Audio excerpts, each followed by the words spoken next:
தமிழக cable TV ஆபரேட்டர்கள் பொதுநலச் சங்கம் 22வது மாநில பொதுக்குழு மாநாடு தூத்துக்குடி மாவட்டத்தில் மிக பிரம்மாண்டமாக சட்டமன்ற நாடாளுமன்ற உறுப்பினர்கள், மாநில அமைச்சர்கள், உள்ளாட்சி பிரதிநிதிகள், அரசு உயர் அதிகாரிகள் பங்கேற்று வாழ்த்துரை வழங்குகிறார்கள்.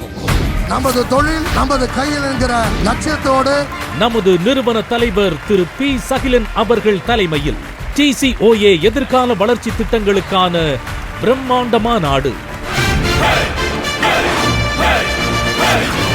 டிசம்பர் 4ஆம் தேதி காலை 9 மணி முதல் மாலை 6 மணி வரை. இடம் மாணிக்கம் மகால், தூத்துக்குடி.